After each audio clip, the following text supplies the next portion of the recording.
আৰে তইতো কেইবাটো মাৰ্ডাৰ কেছত জড়িত বহুকেইটা ৰেপ স্কুল কলেজৰ কিছুমান ফুল কুমলীয়া ছোৱালীৰ জীৱন তই ধ্বংস কৰি পেলালি তাৰপিছত তই কেনে কৈছিলিস কোনে দিয়া ইচ্ছা তোক মোৰ কিন্তু ফৰ্মুলা বেলেগ মই কচ নুৰো ডাইৰেক্ট ফল খাওঁ এতিয়াৰ পৰা এমএলএ লোৱা বছৰ ফল এমএলএ খাবলৈ নাপায় মই খাম মই আৰু আদালতে তোক বচাবলৈ তাৰিখৰ পিছত তাৰিখ দিব মই এটাই তাৰিখ দিওঁ আৰু সেইটো তাৰিখতেই খালাস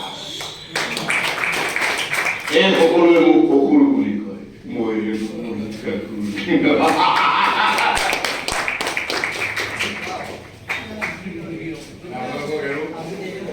নধৰিব অকণমান গৈ পেলাই বিৰোধী দলবোৰে ছটা বজাৰ দেই আপোনাক চলাই দিয়ক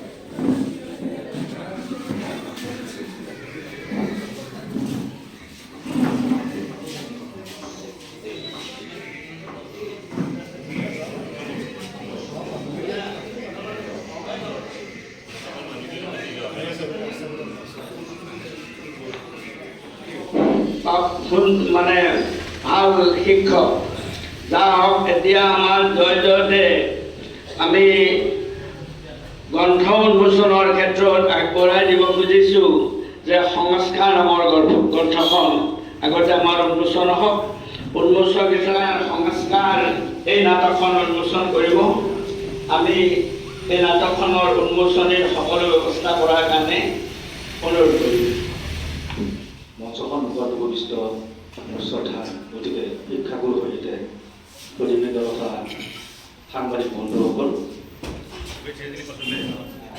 সহযোগ কৰাৰ বাবে নৰকান্ত ডেকাৰ সহধৰ্মিনী পুষ্পাঞ্জলি ডেকাক গ্ৰন্থৰ শুভ্ৰান্তি আমাৰ শ্ৰদ্ধাৰ ধৰ্মদেৱক আগবঢ়াই দিয়াৰ বাবে অনুৰোধ জনাইছোঁ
আজিৰ এই গ্ৰন্থ উন্মোচনী সভাখনৰ কথা নৰকান্তই আজি বহুদিনৰ পৰাই মোক কৈ আছে সম্পৰ্কটা আপুনি আহিব লাগিব ওচৰতে থাকিব এনেকুৱা এখন সভা কিতাপ এখন উন্মোচন কিন্তু কিতাপখন নাটক বুলি কিন্তু মই জনা নাছিলোঁ মই আজিহে গম পালোঁ যে এখন এখন নাটক গতিকে নাটক বুলি ক'লে এনেও নাটক বুলিয়ে মানুহ ভাল লাগিছে নাটক লিখাৰ বাবে আৰু নৰকান্তক মই বহুদিনৰ পৰাই জানো নাটক বুলিয়া এজন শিক্ষক তেখেতৰ তেখেত এজন এনেকুৱা এটা কৰ্মত লিপ্ত হৈ আছে যিটো কৰ্মৰ ওপৰত মই ভাবোঁ পৃথিৱীৰ ডাঙৰ কৰ্ম শিক্ষা জ্ঞান দিয়া মাক বাপেকে ল'ৰা ছোৱালীক জন্মহে দিয়ে কিন্তু মানুহ কৰে শিক্ষাগুৰু স্কুলৰ শিক্ষাই শিক্ষা নহয় শিক্ষা বহু আছে গতিকে শিক্ষা গুৰু সেইকাৰণে কৈছোঁ তেখেতৰ ওপৰতে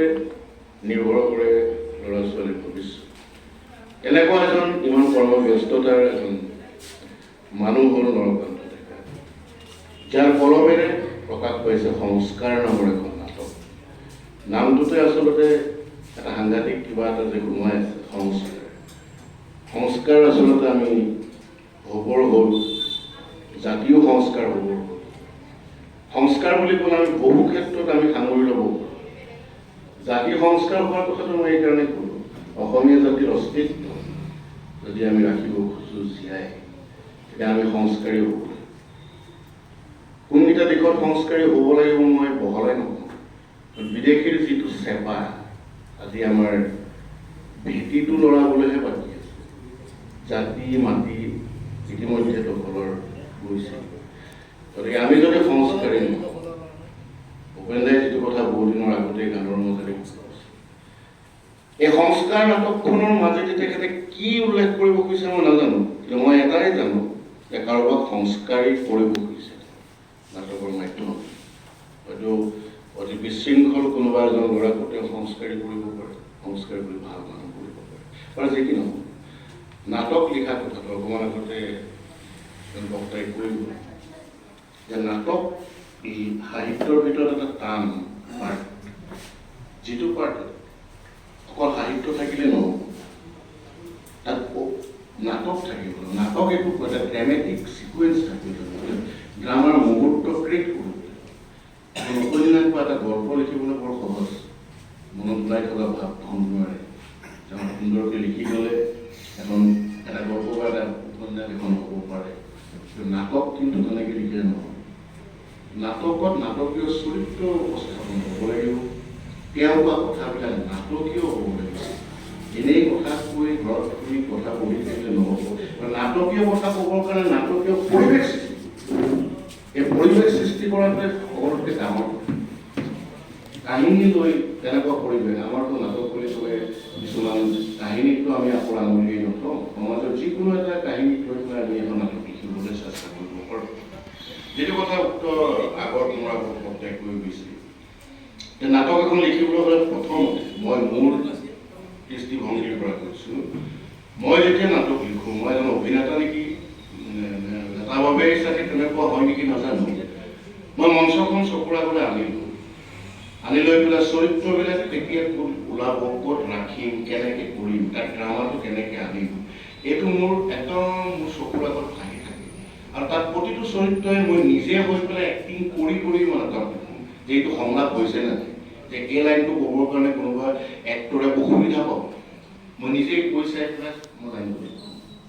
মই জানিছোঁ মই ক'ব পাৰিছোঁ যে নিশ্চয় পাৰিম, বেলেগে ক'ব পাৰিব। আমাৰ কিছুমান এনেকুৱা দাঁত ভঙা শব্দ আছে য'ত এটাৰ পিছত এটা যদি চিৰিয়েলি দুটা তিনিটা হৈ যায়, সেইটো চেণ্টেঞ্চ মাতাটো এটা স্কিল অকণমান দিগদাৰ হৈ যায়।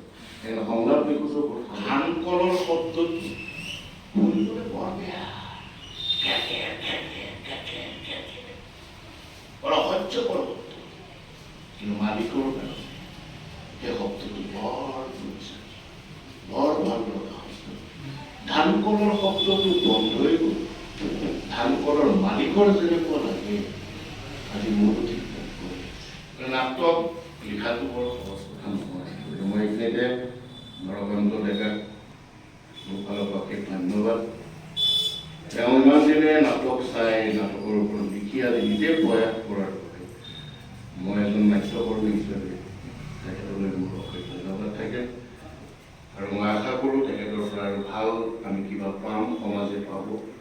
আৰু মোৰ বিশ্বাস তেখেত এজন যিহেতু শিক্ষক, সুন্দৰ এটা ছাবজেক্ট লৈ চাগে তেখেতে নাটকখন লিখিছে, মই পঢ়িম গৈ পাৰোঁ। একাংক নাটৰ সঁচাকৈ অভাৱ। নৰকান্ত ডেকাক মই এটাই কথা আজি কৈ থৈ যাওঁ, এইখনেই যাতে তেখেতৰ শেষ চেষ্টা বুলি ভাবিব নালাগে। কাৰণ পৰাপক্ষলৈকে লিখিব লাগে, এতিয়া লিখা মানুহ খুবেই কম হৈছে। আজিকালি ফেচবুক পেজতহে লিখি ভাল পায়, কিবা এটা হ'ল প্ৰকাশ কৰা ভংগীমা আজিকালি ফেচবুকৰ পেজত আজিকালি ইমান সুবিধা হৈছে, তাতো আজিকালি কিছুমান নভেল লিখে, কিবা লিখে, এইবোৰ লিখিব লাগে। কিন্তু প্ৰিণ্টেড যিবোৰ নাটকৰ অভাৱ, তাৰ বাবে আমাৰ নাটক লাগিব। মই বেছি দীঘলীয়া নকৰোঁ, কথা কোৱাৰ আচলতে মোৰ হেৰিও নাই, মই আচলতে বক্তা নহয়, মই অভিনেতাই, অভিনয় কৰোঁ।